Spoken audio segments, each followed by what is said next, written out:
Hello and welcome back, everyone, to Immigration and Jobs Talk Show. Very happy to have you here. I'm Nipasa Pradhan, and before we dive into today's topic and with our special guest for tonight, I really wanted to tell you that by watching our videos, you agree and understand that the information provided by our experts and attorneys, including comments and replies from users, is not legal advice. So, use of information is at your own risk.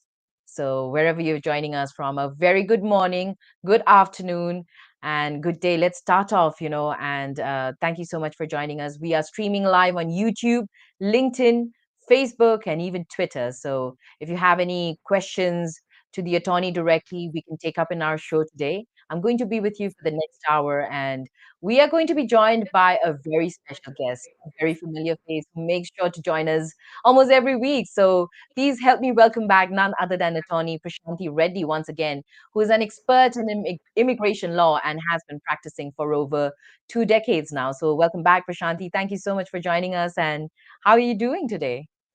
I'm good, Nipasa. Thanks for having me back. It's always a pleasure to be on this show. And, we get so many interesting questions every week. So it's a pleasure, being on the show and answering all those, interesting and thought-provoking questions. Absolutely. It's always an exciting webinar with you. So, hoping for a good one today as well. So, wherever you're joining us from, don't forget to tell us which city or state you are joining us from, because that way we are able to give you even better answers. So, if you have any questions, drop them in the comments. And if you're watching after the live stream, also you can drop your questions because we are very happy to answer them. So, here we are today with Prashanthi Reddy, and today's topic, for discussion is future of skilled immigration, and we are going to explore the forthcoming trends and prospects for skilled immigration in the United States. So, Prashanthi, if you could probably give a gist, to folks out there who have joined us, what can they expect from us today in this episode? Well, in this episode, of course, the most important thing is we'll be answering your questions. So please make sure you have a lot of questions in the chat box.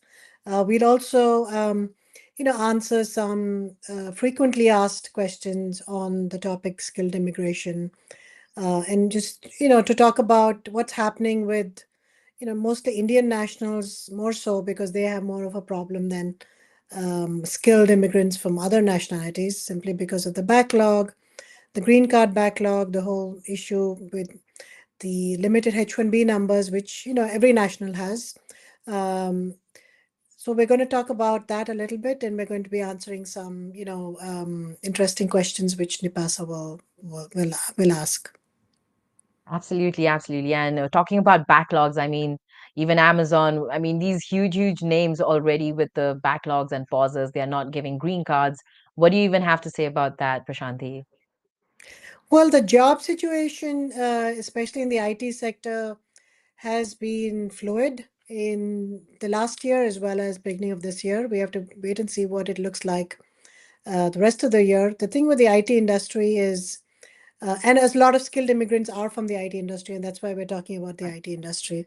The thing with it is that they don't follow the regular path. If all the other industries are doing a certain way, then the IT industry will, follow its own path. So while the economy has generally been great, the IT industry, we've seen a lot of layoffs, and therefore a lot of skilled immigrants for people who are on a H1 have been affected by these layoffs over the months. And luckily, we do have something called a 60-day grace period, which USCIS Mhm. has. And, this is the best time to use that if you have that, if you've been laid off and you then have 60 days grace to, find your new job. Otherwise, you could always file a change of status. So there are a lot of, there are at least some things that you can do if you're laid off. With reference to green cards, the layoffs are difficult for green card people who are filing green cards as well, because depending on where your case is, if you're filing a labor cert and if it's the case is stuck with the labor department, then you'll have to refile your case again with your new employer, because the employer that laid you off will most probably withdraw your case. So you'll have to start the process all over again. If you have an I-140 approved, then you're not as bad because at least you have a priority date now with a approved I-140. And when you get your next job, you could always go through the labor cert process and the I-140 process, and Mhm. then keep the same priority date. So just keep your same place in line as it may be. So that's something with reference to what you can do if you're laid off. Like you were saying, Amazon and Google and most other big names have laid off either last year or this year. Yeah. So let's see what happens in the future, whether there'll be more layoffs or the market will stabilize. Right, friends. So you'll just have to stay with us as we, dive deeper into this topic today. And we're going to have so many of your questions also answered. Thank you so much for joining. I can already see some folks out there, dropping in questions. So a big hello to Sankeeth on YouTube. We are going to take up your questions. Stay with us. Also, Nancy on YouTube. Stay with us. We'll be very happy to take them. And hello to Shikha Gupta on LinkedIn as well. Stay with us. We are sure going to take up your questions. Neha, hi, thank you for joining. So today, friends, we are discussing about future of skilled immigration. I know maybe looking a little hazy, especially for Indian folks out there, but not to worry. We are just going to get more solutions, maybe, hopefully, at least by the end of this hour, you feel more confident. So let's move ahead, and I got this question for you, Prashanthi. If you could clear out, what are the current trends in skilled immigration to in the United States, and how have they evolved in the recent years? The current trend is backlog, backlog, backlog, and it's evolved in the sense that, during COVID, we saw some respite with reference to the backlog, and we saw that the numbers moved forward very rapidly for EB2 and EB3 and EB1 categories were current for Indian nationals and the rest of the world as well. We are focusing more on Indian nationals because that's where the backlog is, Indian nationals and Chinese nationals. But for Right. Indian nationals, it's the worst, right? So we're focusing on that sector of people. I think we should do that in the show. So during COVID, we saw that the EB2 and EB3 numbers moved forward a little bit, and EB1 was current even before COVID and then continued to be current during COVID as well. Now that, and the reason that that happened is because the consulates abroad, they were not processing any green card cases. So the numbers were not being used by the consulates. Um, and so we had a lot of numbers available. So because those people who were filing for green cards from outside the country were not, able to use those numbers, they were not able to file or process their case because the consulates were closed. So we saw a lot of numbers have become available for all categories, and they trickle down to all categories, EB2, EB3 as well. And Indian nationals got no more numbers as well, because if they're unused numbers, then they usually add them to the numbers that where there is more demand, right? So a lot of people filed their green cards in October 2020. That's when the numbers became available. That's when the fiscal year starts. And then subsequently, after COVID, so 2020, 21, 22, we still continue to see availability of numbers, but it decreased as time passed. And now I think we're back to square one. We're back to pre-COVID availability. And so we only have a limited availability of a few 100,000 applications for the green card, and 7% of those applications are divided among, each country gets 7% of those applications. So we are again seeing a backlog with EB2, EB3, and EB1 is no longer current. So that's the current status with reference to the green cards. I think with reference to H1s, the numbers were just out. I should have had them handy, but they're about 420,000, I believe, and don't quote me on it, but around that. Um, H1B numbers were announced yesterday, and so Oh, they have said that that many people have filed, 400 plus thousand people have filed, and they have selected about 120,000, I believe. And again, don't quote me on the mm, exact numbers because I don't have the numbers right here, but about around 100 plus, 100,000 plus numbers were selected. And as we know, 85,000 numbers are available. And they usually select more than are available because they expect, a few people will not file. So those numbers just came out yesterday. That means that about 20% of the cases were selected. That's the pick rate for this year, 20%. So because if you just count 100,000 versus 400,000 applications that were actually filed, it's about 20% pick rate, one fourth. Thanks, Sushant. You said 470,000. Is That's the correct number? Thank you for giving us the number. With reference to the H1B numbers, um, the demand is strong. The numbers are similar to what we saw last year. Um, and so that shows that, we continue to have a strong demand for skilled immigrants in in the United States, and this should lead to the some legislation at least which would increase the number of H1B availability, or at least try to provide some other relief for people who are not able to get into the H1 even though they have been trying for several years, especially those people who are presently in the US on an F1 status. Their F1 will expire if they're not able to transition to a H1, and then they'll have to either go back to school or leave the country. So I think for at least those students, they should provide some kind of a relief. The STEM OPT that is provided is for 2 years plus 1 year post completion OPT. So they get 3 years to try for the lottery, but sometimes that 3 years is not enough. So I think definitely some legislation should happen. We've been waiting for it for a while, and nothing has happened simply because of the divide in the legislature, and the Republican and the Democratic Party not being able to get along and pass any legislation together. So let's see what happens in the future. But we see that there's still a strong demand for skilled immigrants from the number of registrations that were filed this year. Absolutely. I think we should always keep our hopes up, and folks out there, stay positive. Let's hope that we still have more. I mean, the second round of lottery even possible. Anyway, since Yeah, who we've knows? Yeah. already, yeah, let's take up Shushant. I mean, thank you, Shushant, also from my side. So if that's the number, that is, and he's got some questions. I think Prashanthi, let's just address them, and then we'll continue with the other questions. So Shushant is saying that I am an employer. Is it okay to use the client letter got through another IT staffing company as a sub vendor for one of my H1B cap selected candidate for H1B petition? There's a continuation Yes. asking Yeah. what, okay, what if client situation change later and deny job in October? And what if yeah, that's the question. So as long as there is a job available, it doesn't matter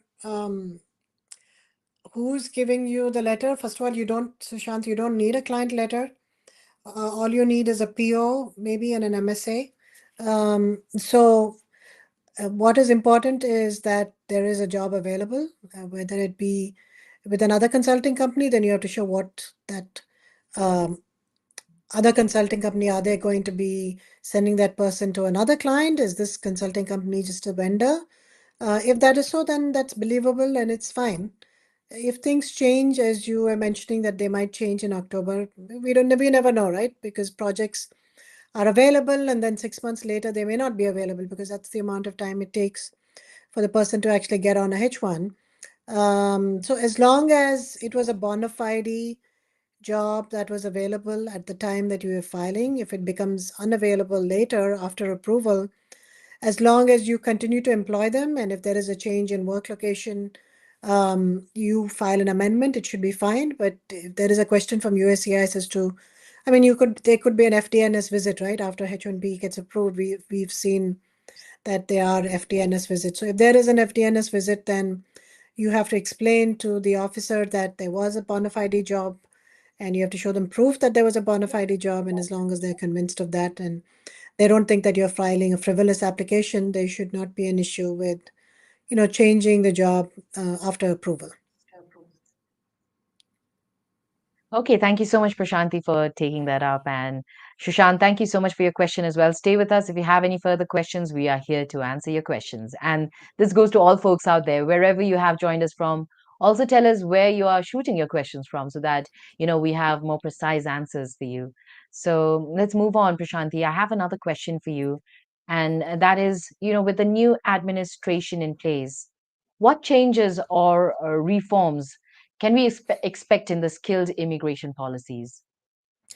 Well, we don't really have a new administration in place. We might expect one next, I mean, this coming election, right?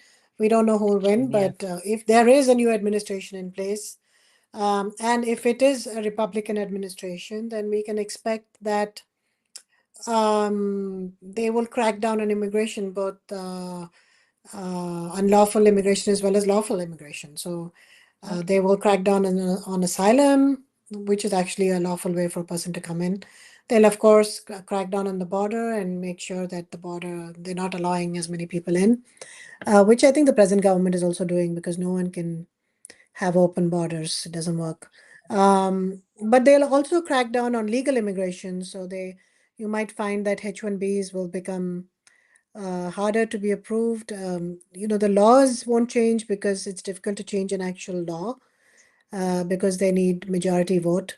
And we've seen the last few years that no one has had a clear majority, or even if they have, it's been for a very short period of time. So no immigration reform has taken place because of that. Um, but we will see that USCIS will start interpreting the law differently. They always do that as a loophole because the law can't be changed. They start interpreting it differently, and they start interpreting it in a more strict manner, and therefore we see a lot more RFEs, denials, shortened approval time. So if you ask for 3 years, you might get it for 1 year, right? So we can expect more of that and more denials and more RFEs. Um, Last time the Republican administration came in, they used the employer-employee relationship rule, which USCIS came up with, um, to deny cases. So they're always coming up with innovative ways of denying cases without actually changing the law.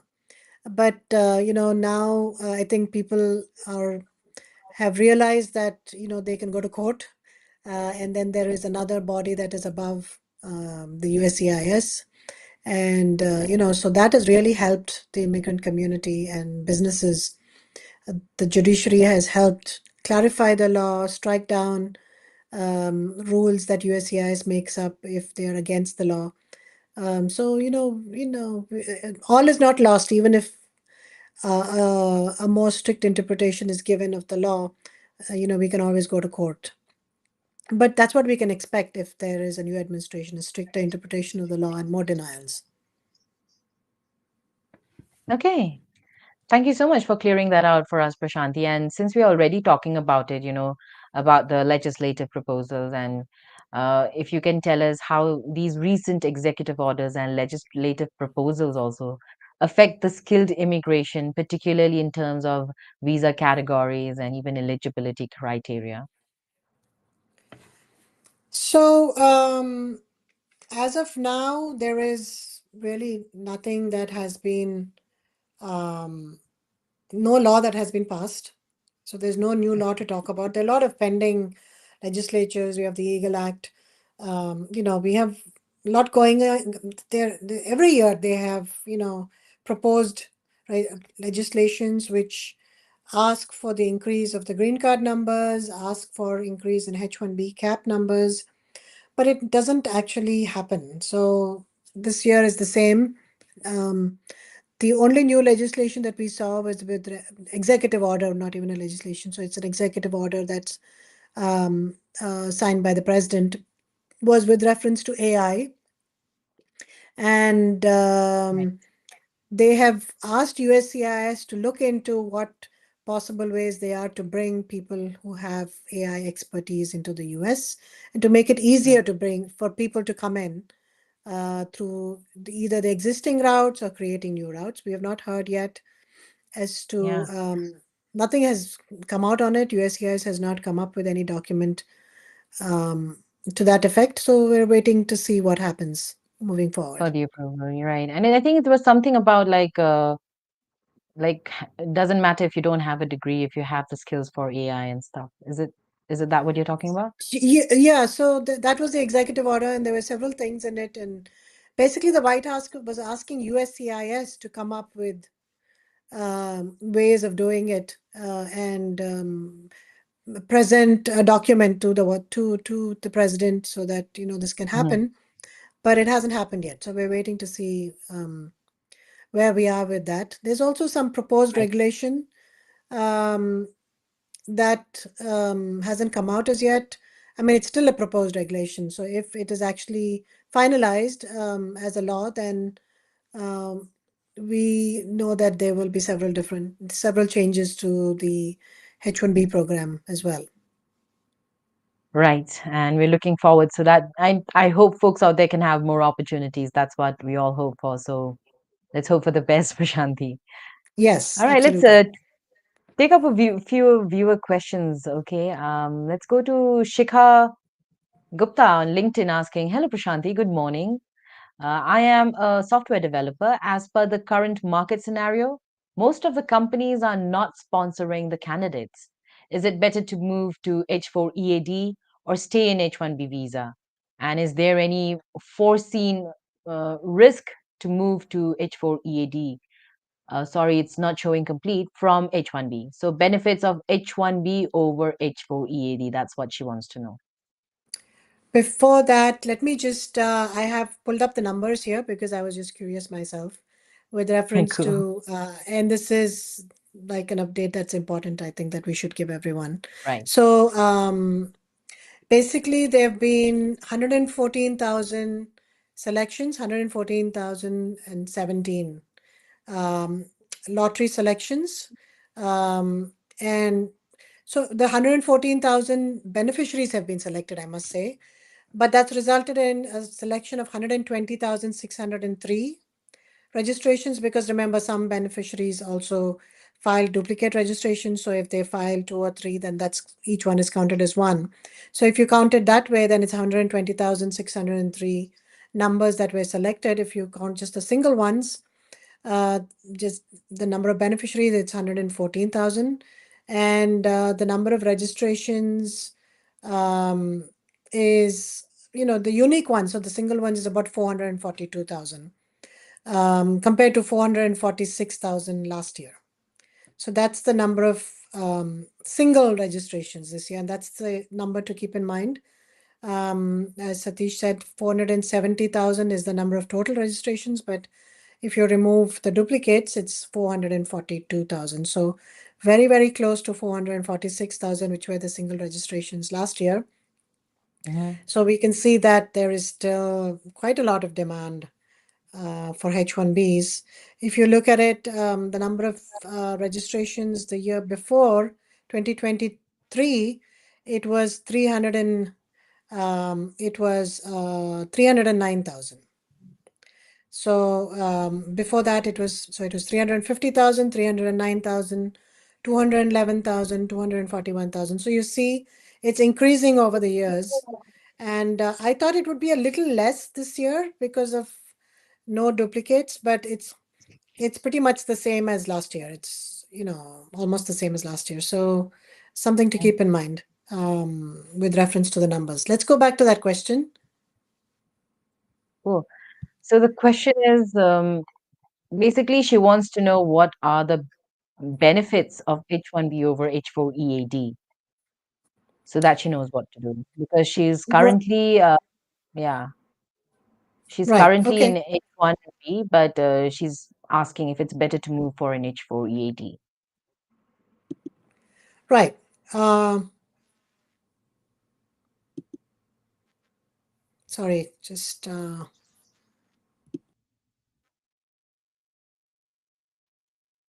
Okay, I think there's a disconnect somehow, but we will surely get back to Prashanti. I hope she's joining us very, very soon, folks out there. I just want to say, Shikha, stay with us. We are going to be very happy to give an answer to you. But also, I wanted to I'll tell you folks out there, wherever you have joined us from, you can even ask your questions directly to Prashanthi. You can send her Hello, an email. Oh, I'm back. Prashanthi So is back. sorry, Nipasa. I Great. just got, I went out of it accidentally. Sorry about that.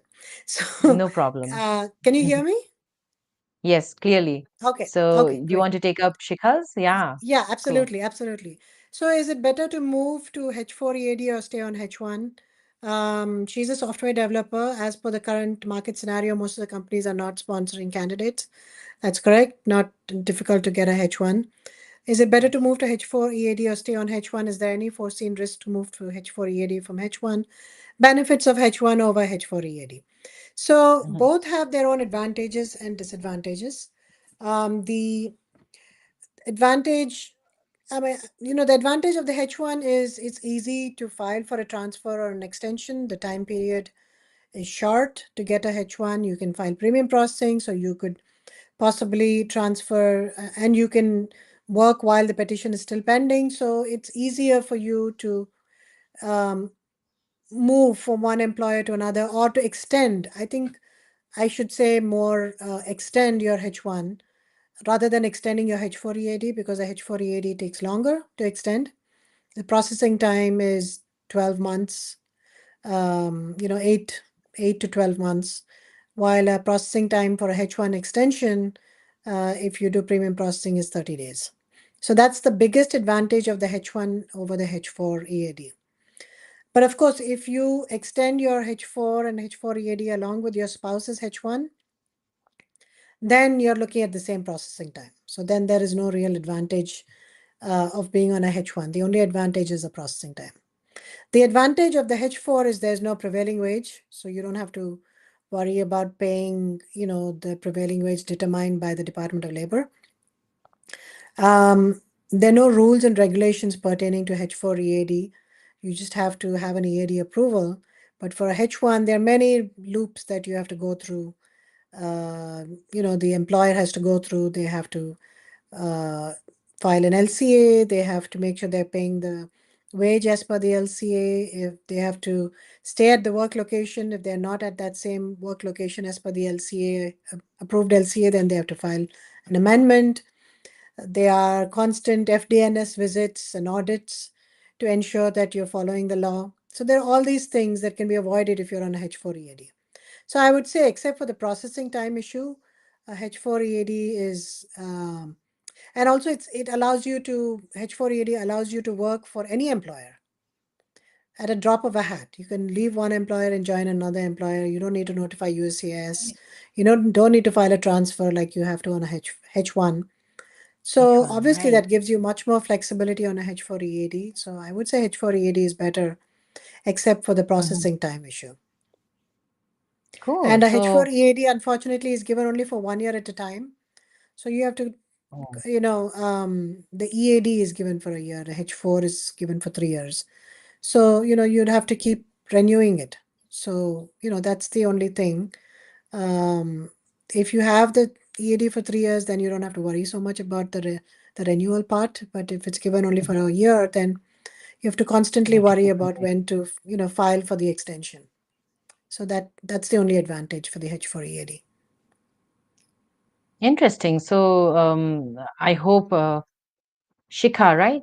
Yeah, Shikha. I hope Shikha, you've got your answer, and I hope that you can come up with a good solution for yourself. Go figure out, I would say. But thank you, Prashanthi, for taking that up for us. So let's move on, and if you could help us, how do you foresee the demand, for skilled workers in specific industries shaping the future of skilled immigration? Since we're talking about skilled immigration, the future of skilled immigration today, if you could just highlight this for us. I think it's kind of what we discussed already with reference to what I foresee as the future. I think it's more of the same. Um, Okay. I not seeing any changes that will likely happen in the near future, and but you never know. I hope that we get surprised. But I think companies have become more savvy and individuals have become more savvy with reference to their rights, so they're actually filing lawsuits with courts, which they never used to do before. And the judicial system is in some ways helping make this immigration process smoother without any actual regulation or laws changing. The judicial system to a certain extent is helping to smooth out the process. So I see more litigation happening in the future, and that can result in things becoming easier for immigrants. Uh, but still, they're bound. The courts are bound by the law, so they have to stay within, the four walls of the law.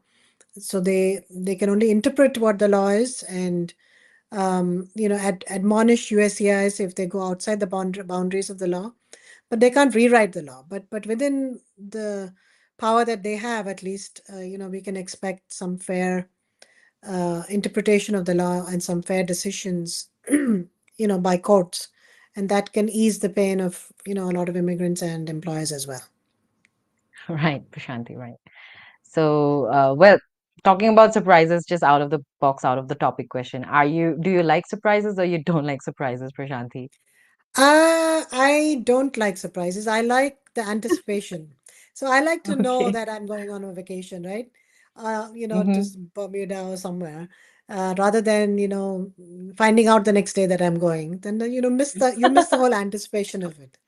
So anticipation is Right. just as much fun as the actual event. So I think, yeah, for that reason I don't like surprises. Okay. Okay. We'll take that.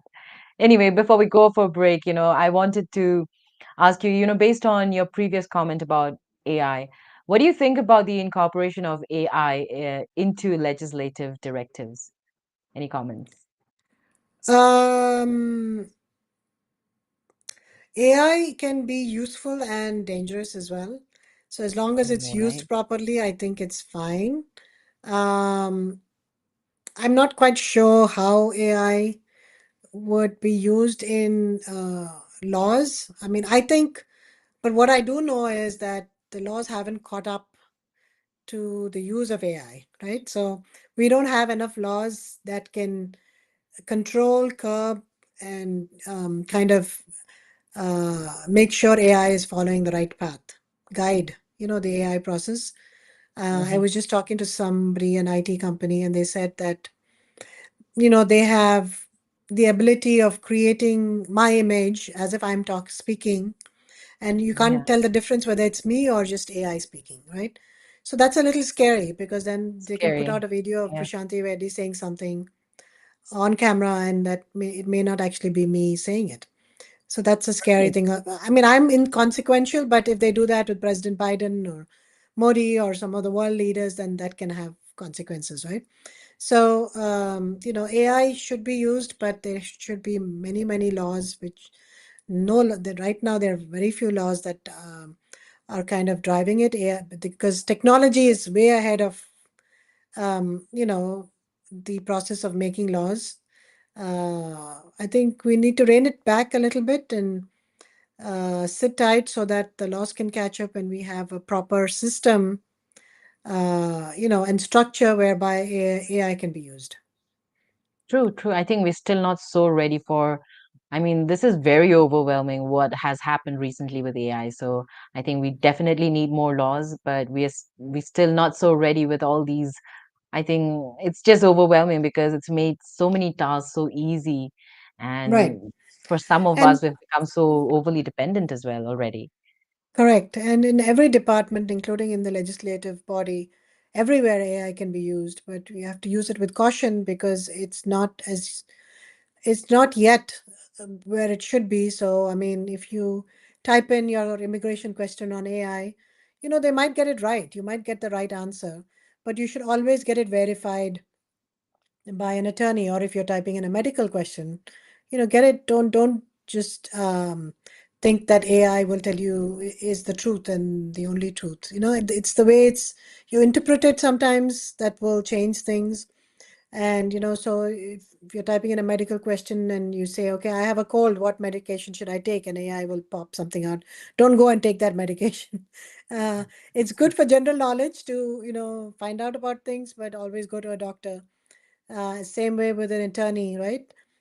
Make sure that you follow the interpretation of the attorney, because they have a wealth of knowledge, where they And can actually experience. interpret, yeah, they an experience where they can interpret a sentence very different really from the way you would interpret it or AI would interpret it. So true. So I would be cautious about just following blindly, the information that the internet is spitting out. So true. Anyway, folks, I think that is quite some information. Let's take all in as we go for a break, also. And before we go for the break, I wanted to tell you that you can even write directly to Attorney Prashanthi Reddy, and her contact details are on the screen. You can call her in the number 212-354-1010. Once again, I repeat, 212-354-1010. And you can even email her at prashanthi@reddyesq.com. And don't you also forget to visit her website, reddyesq.com. All right, so let's go for a short break. And folks out there, don't go anywhere, because we are definitely going to speak more about the future of skilled immigration. On Immigration and Jobs Talk Show, this is Nipasa Pradhan with attorney Prashanthi Reddy.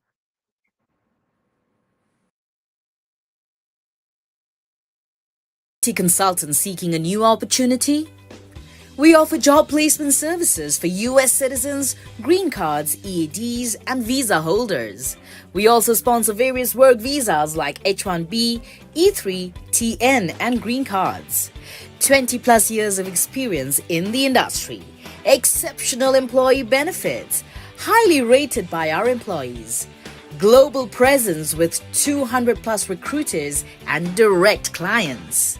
Connect with us. Call us in the number 408 335 6444 or mail us at nipa@higherightpeople.com or visit our website www.higherightpeople.com.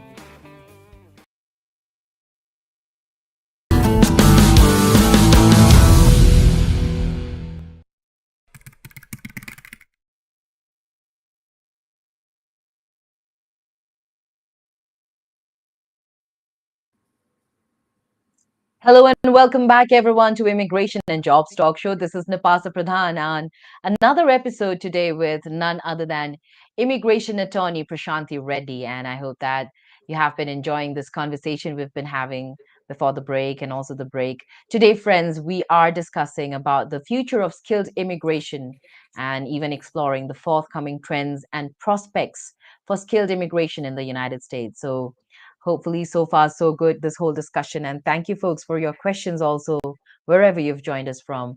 And currently, we are streaming live on YouTube, LinkedIn, Facebook, and Twitter.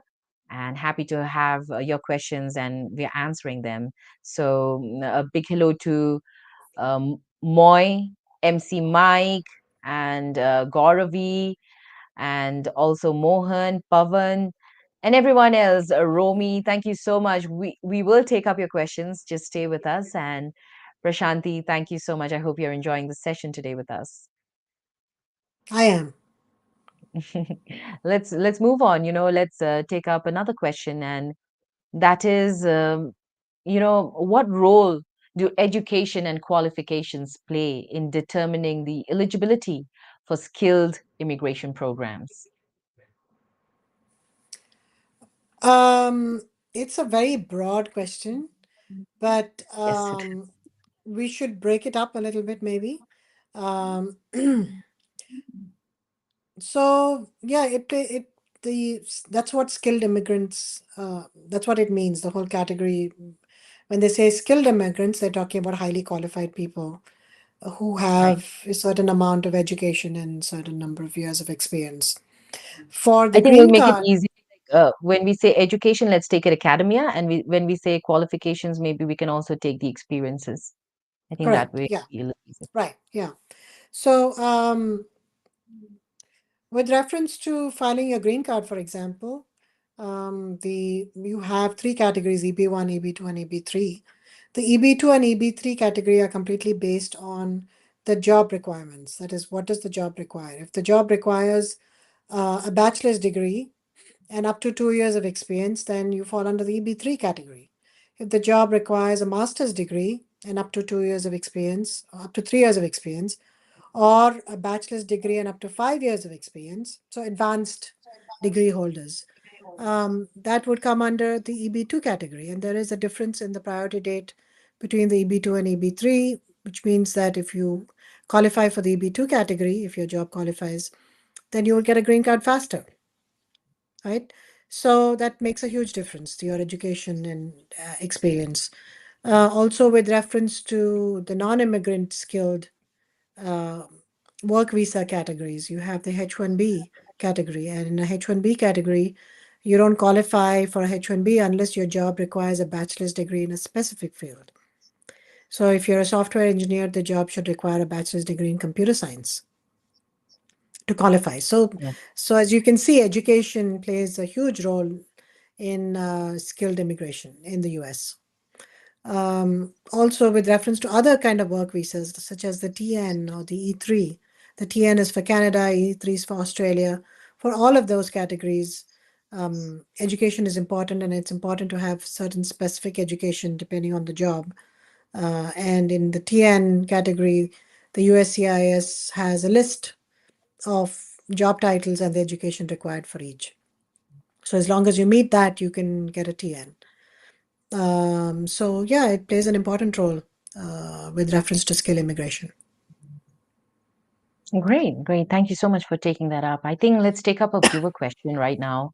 And this is from Pavan. Pavan is saying, I am a Canada citizen. I got selected for H1B CAP. Instead of waiting to work on H1B in October, can I come on TN visa? I heard it's very fast and an easy process.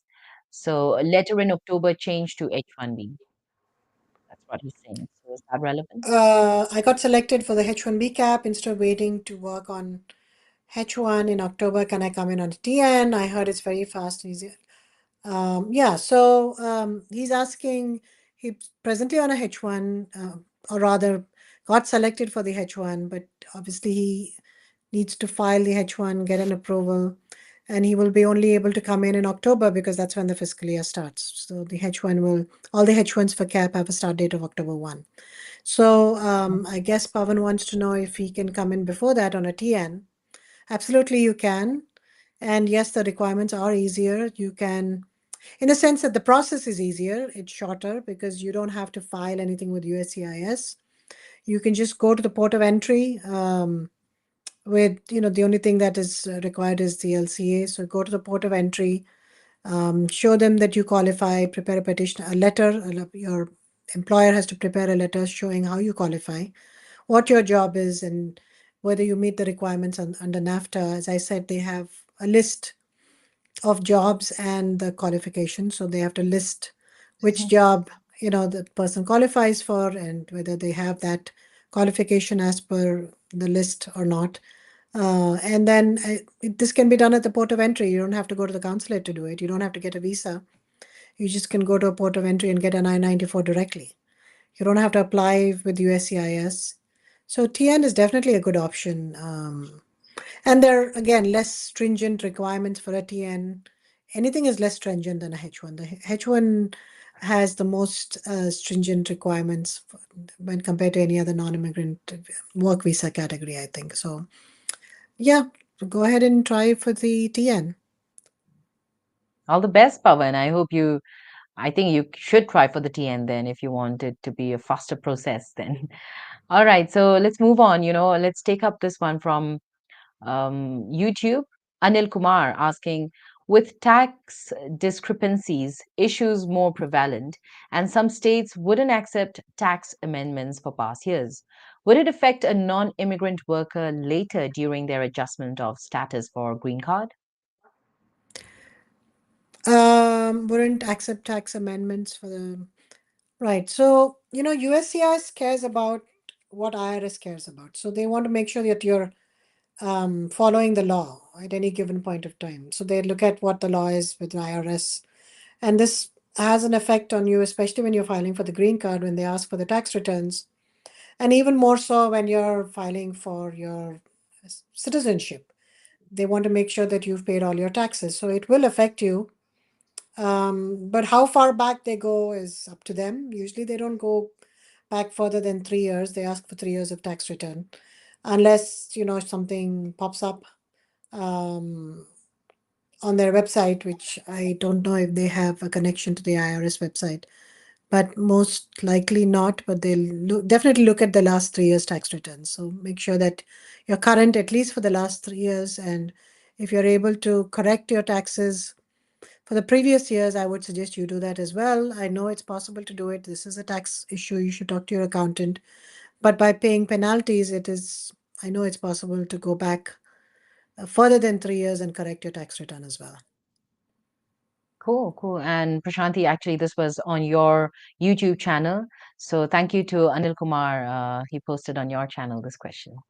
Oh, great. Great. So let's move on, Prashanthi. Let's take up another question. And I think this one should be from um, Mohan Das. Mohan is asking, how will the increasing focus on STEM education and innovation impact the future of skilled immigration? And what opportunities and challenges will this present for attorneys and their clients? I don't know. You should maybe you'll know better than me because you're a techie person. I'm presuming you're a techie person because Uh, but yeah, that's a good question. All of us are thinking how AI will affect us and how it'll affect our businesses, how it'll affect our skill sets, right? There is a certain anxiety in the market as to who will be replaced by what, right? So, tech people, of course, are worried about, mundane jobs being replaced by AI. I heard AI can now write code. Um, so that's why it's important to always evolve uh, yourself and evolve your skill set so that you're always there's always a job available for you and you can always make a difference. I think human beings will not be able to be replaced completely by AI. To a certain extent, certain mundane jobs can be Sure. replaced. So I wouldn't worry about it too much. It's just that something to think about as to how you can continue to make a difference, even with AI. As an attorney, I'm certainly thinking about that. Um, so the question was, how will the increased focus on STEM education and innovation impact the future skilled immigrants? I mean, it's a new skill set and things always evolve with technology. And now the latest one is AI. And all the other languages, seem to be moot. All the Javas and the C++ and all that, .NET and all that. So AI Mhm. has replaced all of those. From the immigration point of view, what is the impact? Um, if the government sees that they are not um, able to, stay ahead of the curve with reference to AI, they'll definitely come up with some legislation where, they bring in more AI talent. Unless they're so boiled down by the politics of it that they don't see what is good for the country, which is also likely to happen because it's been happening. And that was towards, I think a little bit towards Romi's question as well. Yes. How do you attract high skilled labor to the US if you make the immigration laws so restrictive? And we know Right. that's all politics. It's not something that um, it's not something that is good for the country necessarily. Politicians don't always do what is good for the country. They do what they think is good uh, for them and for their ideologies, whatever it might be. But whatever, that's a different that's a question for a different day, and we can spend an entire hour talking about it. How broken the It'll never immigration end. system is. Yeah, it'll never end. So you know, it's difficult to say what the change will be or what will happen eventually, but definitely I think, you know, for example, during the Y2K movement, right? When Y2K was happening, USCIS, I mean, really opened the doors, and the US government opened the doors to, computer people, to IT people. And that's when you saw that big inflow of software developers and other IT people into Right, the US, and mostly Indian nationals. That was right. a time when there was a big, they opened the gates and there was a big inflow of Indian nationals into the US. So if something like that happens again, then they will need AI people. Then they might open the gates again, and it's very easy for them to come up with new legislation, right? It's just a question of the political will, whether it's there or not. And there are a lot of things that can be done through executive orders as well. So, let's wait and see where this takes us. But if the United States doesn't change its immigration policies, for sure they will not be competitive with AI, and other countries will, surge ahead, and then, America will just have to will have to stay in the background. So let's see what happens if the politicians realize that or not. That too, and you never know what can happen. So let's just stay open-minded and accept whatever comes.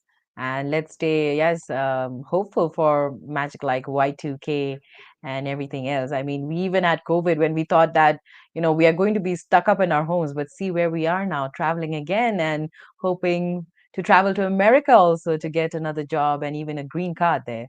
So why not? Anything can happen. Let's move Correct. on, Prashanthi. I got this question from Prashant on YouTube asking, I have my H-1B petition filed in 2014 and it's expired. Can I renew it? What's the procedure? Okay. Uh, well, it's expired. Where are you, Prashant? Are you in the US and you're out of status? I think you might be outside the country, and this is to Nipasa's point earlier that you should say where you are and give more information about yourself and your posting a question. But let's just presume that you're out of the country. Your H1 has petition is expired. It doesn't really matter. You're not renewing it. You're pretty much, if you're out of the country, filing a new H1B petition, and you would be cap exempt. I know it's been 10 years since you had the previous H1, so depending on how they interpret it, if they interpret it in a stricter way, they might say that you're not cap exempt because it was not within the last 6 years. But if they choose to interpret it in a more liberal way, which they seem to be doing presently, you might still be cap exempt. So you can just file your H1 consular processing through any employer that you want to file using your previous H1, stating in your petition that you're cap exempt. Of course, for that, you need a job. You need a employer that's willing to file that petition. Right. And I think this year, I mean, the lottery is already over, but I think you should look out for different options, Prashant. Won't you recommend, Prashanthi? Well, as you said, yeah, registration is done. You can wait for next year, or you could try coming in. I mean, there are very few work visa options for Indian nationals. There are more. So Canada has a TI and Australia has E3. But you could try for an O1 if you're an extraordinary ability, person of an extraordinary ability, or you could try for an L1, L1B, or an L1A if you qualify, and if your employer qualifies to file that kind of a petition. So yeah, there could be some options. Cool. So, Prashant, anyway, I think as Prashanti mentioned, you could tell us where you're located, and probably we could give you better answers. And you can even have more, if you have more questions, just drop them here. We will be happy to take them up for you. All right, let's move on to Charan. Charan is asking, there are there are actually two questions. What legal and policy reforms would you propose to strike a balance between the need for skilled immigration to drive economic growth and innovation, while also addressing concerns around national security, public benefit, and the impact on domestic workers? And how would you navigate the political and practical challenges of implementing such reforms in the current immigration landscape? Pretty long. Yeah. So, And he's well thought out question. Uh, very well. so yes, there's always tug of war between advocates, pro immigration advocates, and advocates who are against immigration. And there's always been over the years since America was created as a country. There's always been that pull and push. Um, we know that America is a land of immigrants, right? The original native Indian settlers are nowhere to be seen right now. They've all Mhm. been taken over by immigrants. Um, it's just a matter of who immigrated first and who is immigrating later, right? So everybody has immigrated at some point within the last, the few hundred years since the 1800s. Um, so it's just the newer immigrants trying to find a place and the older immigrants not wanting the new immigrants to come into the country. So it's important to look at the history, right? Unlike other countries where immigration has not been um, its founding force, in the US immigration has been what has made America what it is. The modern America is based on immigrants. It's a land of immigrants, but at the same time, it is important to ensure that people who are already here and the U.S. citizens and permanent residents Mhm. don't lose their jobs to companies who are unscrupulously getting cheap labor from outside the country. You don't want that also. You want a certain standard to be maintained. Yes, we know it's a corporate economy, and uh, in a corporate world, in a world like this, where it's not, a social welfare kind of state. Um, it's always competitive, so whatever makes sense for competition must win, but at the same time, even though we believe in that, it has to be done um, in a more in a manner which is responsible. So there has to be some responsible kind of corporate economy, so which means that make sure that there's a good living wage for people who are here already in the US, uh, and make sure that the competition coming from outside the country doesn't in any way negate that, or in any way harm the people that are already in the US and Mhm. have jobs here, right? And I think the present laws, the way the laws are, already make sure of that. They already have so many checks and balances with reference to the H1, with reference to the green card, how to file a green card for a person. You have to put an advertisement in the newspaper. You have to make sure that there's no other qualified US citizen for the job. So there are a lot of restrictions and laws in place to ensure that people here don't lose their jobs. Right. It's what is happening instead is that we don't have enough qualified US citizens, especially in the technology field and in the healthcare field. That's just a fact, because people are not now recently kids are going into computer science, and I know a lot of them are doing a computer science major. But Mhm. even today, because in the healthcare world, for example, there are not that many people who are studying medicine because it's expensive to study medicine in the US, right? And you'll be left with a loan of several $100,000, maybe 300 to $400,000, and by the time you finish, so it doesn't make sense to study medicine in the US. So people are not doing it. So what happens then with all the hospitals? We've seen during COVID there was so much shortage with reference to doctors and nurses. So then you have to open that up then to foreign medical graduates or to foreign nurses, so that the country gets what it needs, right? Mhm. If you're not able to grow, your doctors and your nurses and your engineers here, then you have to get them from outside the country, or you have to then jobs will just go out of the country, which they've been doing, which has been happening, which is better. Would you rather get immigrants into the country who pay taxes and improve the economy, or would you rather the entire job goes to Mexico or India and then US gets no benefit from it? So it's a very simple, in my mind at least, it's a very simple formula, and Mhm. it's very easy to place safeguards, and safeguards are already there. They have to be implemented properly. And as you know, then you just keep opening and closing the gates as per your need, right? Right now, there is a need for tech people, there is a need for doctors. So why don't you just open the H-1B numbers up and increase the numbers as and when you need them and close them when you don't need them?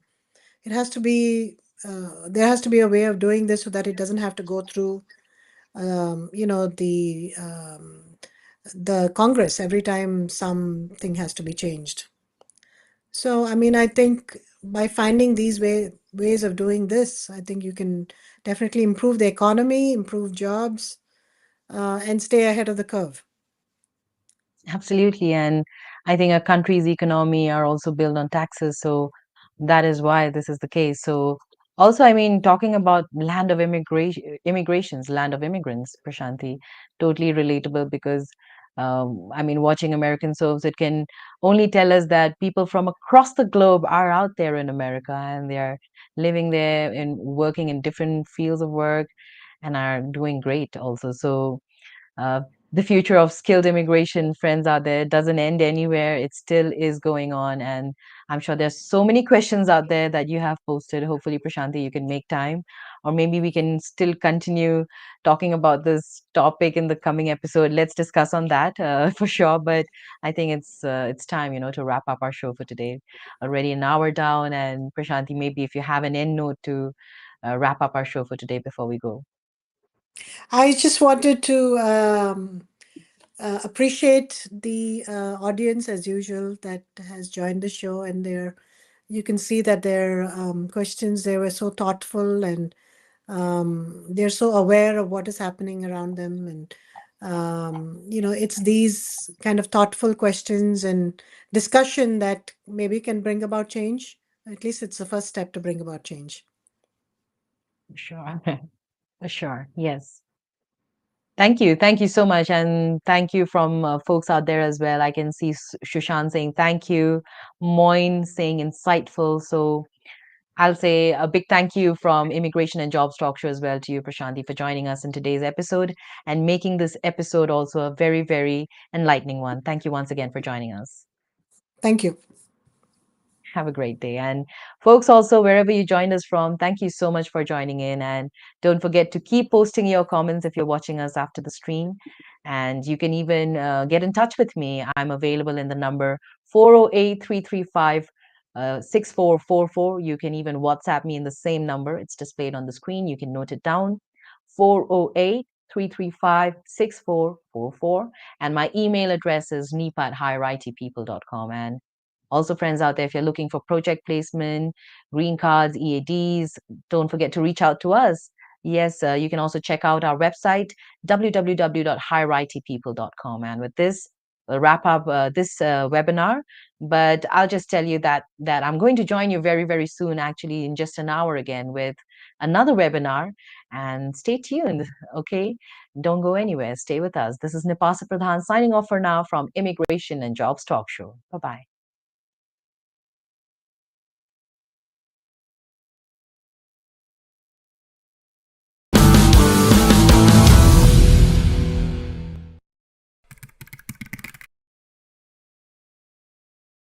Consultant seeking a new opportunity? We offer job placement services for US citizens, green cards, EADs, and visa holders. We also sponsor various work visas like H-1B, E3, TN, and green cards. 20 plus years of experience in the industry. Exceptional employee benefits. Highly rated by our employees. Global presence with 200 plus recruiters and direct clients. Connect with us. Call us in the number 408 335 6444 or mail us at nipa@higheritpeople.com or visit our website www.high